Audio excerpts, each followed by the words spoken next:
அனைவருக்குமே வணக்கம். சற்று முன் கிடைத்திருக்கக்கூடிய ஒரு மிக மிக முக்கியமான செய்தி ஒன்று வெளியாகியுள்ளது. சற்று முன் சட்டசபையில் மீண்டும் எடுத்த கலவரம், பாதியில் முடிந்த மசோதா, இது மாதிரி வந்து பார்த்தீங்கன்னா செய்திகள் வந்து வெளியே இருக்குது.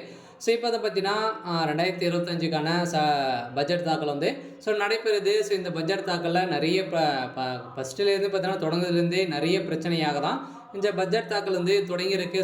நிறைய இவருடைய பட்ஜெட் தாக்கல் வந்து பார்த்தீங்கன்னா நிறைய எதிர்ப்புகள் அனைத்து கட்சிகளையும் பார்த்தீங்கன்னா திமுக சொல்லக்கூடிய அனைத்துக்குமே எதிர்ப்புகள் வந்து தெரிவித்து வரும் நிலையெல்லாம் இப்போ திமுக ஒரு மிகப்பெரிய ஊழல் வந்து செய்வதற்காக அனைத்து திட்டங்களையும் வந்து பார்த்தீங்கன்னா இவங்க வந்து பணங்களை வந்து கொடுக்க போகிறதாக லாஸ்ட் டைமில் வந்து பார்த்தீங்கன்னா வருகின்ற சட்டமன்ற தேர்தல் வரப்போகுது. ஸோ அதுக்குள்ளே இந்த இதுக்கெல்லாம் வந்து பார்த்தீங்கன்னா பணங்கள் வந்து சம்பாதிக்கணும் இல்லையா? ஸோ அதுக்காக வந்து பார்த்தீங்கன்னா இந்த திட்டங்கள்லாம் வந்து அவங்க வந்து செயல்படுத்துகிறாங்க அப்படின்ற மாதிரி நிறைய போலியான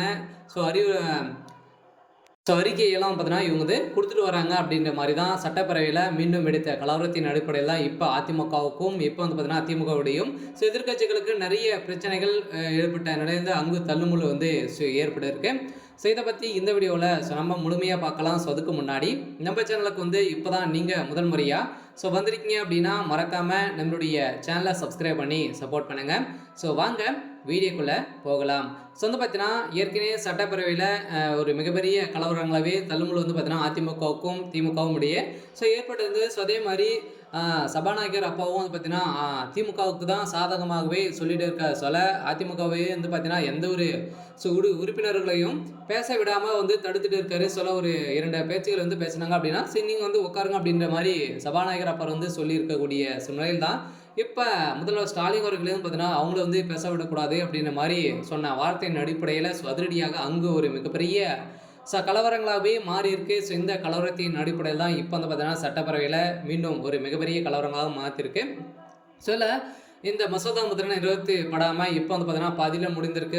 மீண்டும் வந்து பார்த்தீங்கன்னா ஒரு 2-3 நாட்கள் கழித்து நடைபெறும் அப்படின்ற மாதிரி தான் சொல்லியிருக்காங்க. இருந்தாலுமே எந்த ஒரு பிரச்சனையும் இல்லாமல் தான் இந்த சட்டப்பேரவை வந்து நடக்கணும்.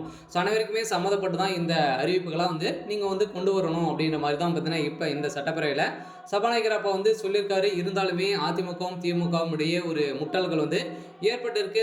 இந்த அடிப்படையில் திமுக செய்யக்கூடிய அனைத்து மெகா ஊழல்களையும் பார்த்தீங்கன்னா சுட்டி காட்டி வரும் நிலையை தான் எந்த ஒரு வேட்களையும் இது வரைக்குமே வேலைகள் வந்து செய்யாமல் பாதிலே வந்து பார்த்தீங்கன்னா விட்டு இருக்காங்க. இதெல்லாம் முடித்து கொடுக்கணும் அப்படின்ற மாதிரி இப்போ அதிமுக வந்து முன்வைக்கக்கூடிய நிலையில் அதிமுக வந்து பார்த்தீங்கன்னா இப்போ சொல்லியிருக்காங்க. இருந்தாலுமே திமுக இதை செய்து தரும் அப்படின்னு தான் சொல்கிறாங்களே தவிர எந்த ஒரு செயலும் செய்ய மாட்டுறாங்க அப்படின்ற மாதிரி தான் இரு தரப்பிற்குமே ஒரு வாதங்கள் ஏற்பட்டிருக்கு. இந்த வாதத்தின் அடிப்படையில் அங்கு ஒரு கலவரங்களாகவே மாடி இருக்கு. சரி, ஓகே. இன்னைக்கான அப்டேட் வந்து இதுதான். மறக்காமல் நம்மளுடைய சேனலை சப்ஸ்கிரைப் பண்ணி சப்போர்ட் பண்ணுங்கள். தேங்க்யூ.